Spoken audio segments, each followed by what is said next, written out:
Já fazem 4 anos desde que eu entrei no universo de Teyvat, ou seja, comecei a jogar Genshin Impact. E nesse meio período de tempo, eu acabei conhecendo diversos personagens diferentes, alguns nos quais não me chamaram muita atenção e outros nos quais eu me simpatizei bastante. E eu decidi que eu faria vídeo de lore também nesse canal. Porém, eu enrolei muito tempo por insegurança, já que vocês sabem que divulgar uma opinião não é muito fácil na comunidade de Genshin, né? Mas eu finalmente estou aqui e para dar o início a essa jornada, eu vim apresentar a vocês o meu top 5 de lores de Genshin Impact. Lembrando que isso é 100% baseado no meu favoritismo e você tem a total liberdade para comentar aí nos comentários o seu top 5 também. Irei ficar muito feliz de ler, tá? Dito isso, que comece a performance. Yeah!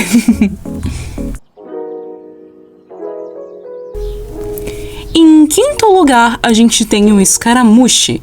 É um personagem que eu acompanhei ele lançando e eu fiquei...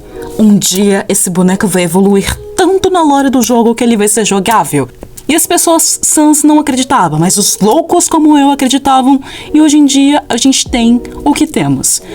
Bom, pra começar com a lore dele, ele era supostamente uma marionete falha que foi descartada pela sua criadora. Pelo menos era o que ele pensava. E com isso, ele tentou se encaixar no mundo humano, mostrando que não precisava da criadora para ser algo significante. Então, ele fez vínculos com outros humanos, porém acabou dando tudo errado. Foi em momentos de muita sofrência pro nosso querido e triste garotinho Kabuki Mono. Só que acabou que ele percebeu que os humanos eram podres e não importa o quanto ele tentasse se encaixar, ele não era aceito na sociedade humana. Então era basicamente uma pobre marionete injustiçada pela maldade do mundo humano. E quando a gente chega mais pra frente, ele acaba querendo se tornar superior aos humanos e mostrar que ele pode ser algo bem maior do que os humanos alegam ele ser, só uma marionete falha. Com isso, ele entra até pros fatus e tem uma baita de uma história onde ele fica bem poderoso a ponto de querer se tornar um deus e aparecer lá na lore de Sumeru. Mas bastou apenas uma garotinha verde pitiquinha para amolecer o coração do nosso querido Scaramucci, que se tornou andarilho. E agora anda pelo mundo de Teyvat em busca de tentar reconciliar o coração que ele uma vez quis ter. E o que mais me deixa intrigado sobre a lore do Scaramucci é em Simulanka, que além da gente ter um desenvolvimento do personagem, a gente conhece outro personagem, o Durin, que o Scaramucci se identifica, e pra mim é uma das relações mais fofas de todo o Genshin Impact. Eu adoro a semelhança que os dois têm. E o Durin até fez o Scaramucci a amadurecer um pouco mais e enxergar as coisas de forma diferente. Então, os dois viraram, tipo assim, coladinhos um no outro, e eu até tenho uma teoria de que eles devem se considerar como irmãozinhos, porque eles são muito parecidos. E é isso, eu acho que a lore do Scaramucci é bastante impactante, e no final ele era apenas uma marionete que queria se encaixar de alguma forma no mundo humano. Ele nunca quis ser mal, ele nunca quis ser ruim, ele foi corrompido pela maldade do mundo humano. It's all right now.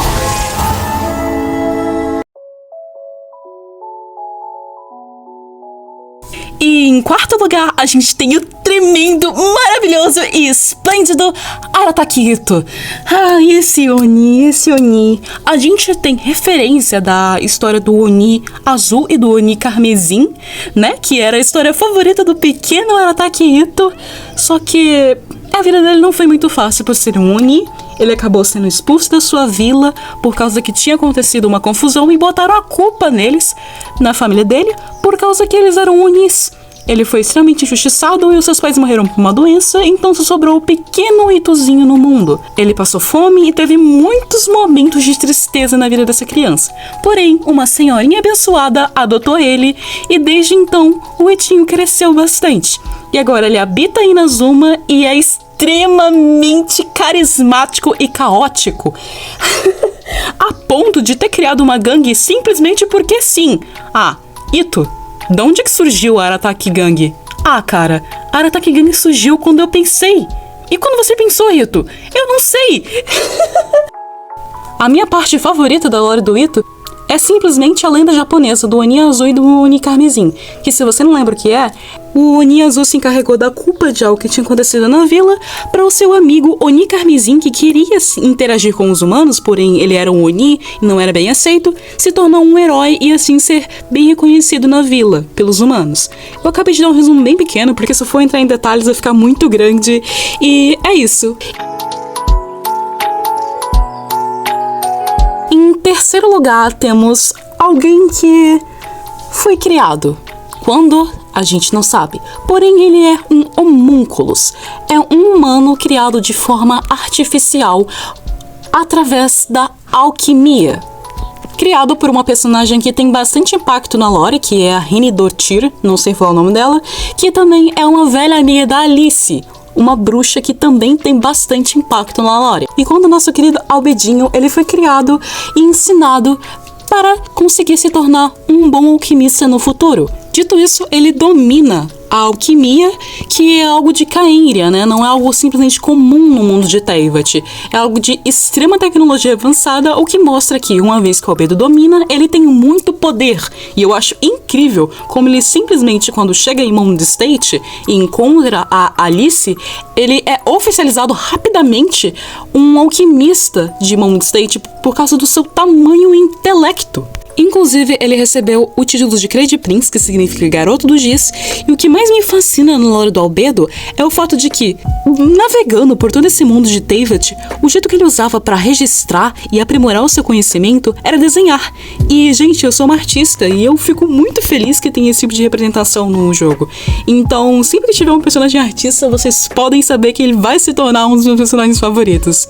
E pra vocês terem noção, o Albedo é tão forte em lore que é dito que ele simplesmente poderia destruir Moon State inteirinho se ele se descontrolasse. E assim como a sua mestra, ele pode também criar humanos artificiais ou fundir alguma coisa e tornar em humano, porque ele aprendeu isso tudo na alquimia, que vem através do solo, do giz, e com isso ele conseguiu criar até o Durin, né? Criar, entre aspas, assim, né? Porque ele simplesmente fundiu o coração do Durin com o Durinzinho e transformou ele em humano. E sim, gente, mais uma vez uma citação do Durin nesse vídeo. Ai, eu adoro Durin.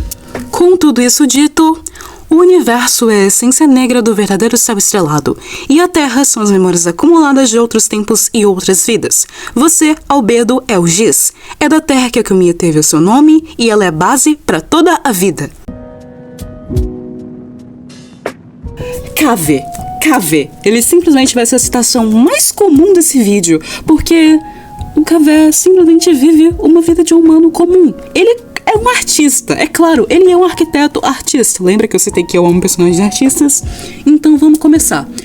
O Cave, desde sempre, desde pequenininho, sempre teve aquela habilidade com arte, e a sua mãe era uma arquiteta. Então, ele se viu na arte e ele tinha certeza que ele conseguiria viver disso, porque era algo que fazia ele feliz. Então, ele se formou na academia. Dentro da academia, ele teve alguns conflitos, principalmente com seu parceiro, Alhaitham, só que ele cortou o contato com Alhaitham. E o motivo disso é principalmente pelo perfeccionismo do Cave. Desde muito cedo ele sempre foi bastante perfeccionista, e quando o Alhaitham veio entrar contra alguma ideia dele, acabou que eles se separaram. Porém, mais pra frente, o Cave, novamente pelo seu perfeccionismo, acabou tendo a sua falência, onde ele estava tão focado num projeto que ele acabou mexendo com a Dori, e isso fez ele perder uma grande quantidade de mora a ponto de que ele não conseguiu controlar, e ele, ficou sem nada, digamos assim. Ele apenas tinha o projeto completo, que inclusive é o Palácio de Alcazar Sarai, e esse palácio pode ser encontrado no jogo, tá? Tem uma parte lá do mapa de Sumério que temos o Palácio de Alcazar Sarai, tá? Enfim, lembra que eu citei que o Alhaitham também tava na faculdade com ele lá e tudo mais, academia? Pois é, mais pra frente, o Alhaitham encontra o Cave num bar, e assim, ele oferece o Cave a morar com ele, né? Porque ele viu que o amigo dele tava lá na falência, né? E acaba que eles vão morar juntos, entre aspas, né? Porque a casa do Alhaitham e o maior sonho do Cave é conseguir sair de lá. Pelo menos é o que ele diz, eu desconfio muito na minha minha cabeça ele tá de bote, ele tá mentindo.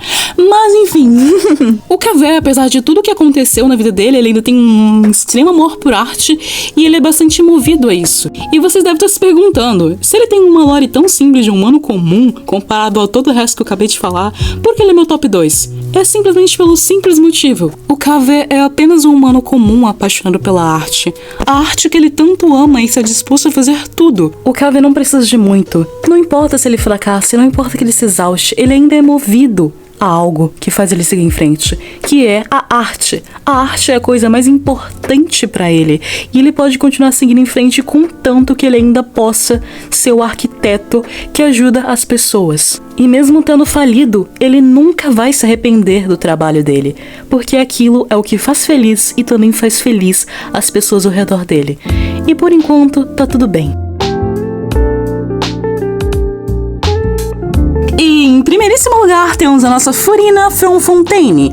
A essa altura do campeonato, vocês já devem saber que ela não é uma Arconte de verdade e é apenas uma humana sem poderes. Porém, o jeito que as pessoas falam isso de uma forma desmerecedora me deixa bastante indignada, porque a Furina é uma parte humana da Focalors, que estava ali para impedir que a profecia acontecesse e todo o povo de Fontaine morresse. Então, a Furina foi imortalizada e colocada para cumprir o papel de Arconte por 500 anos.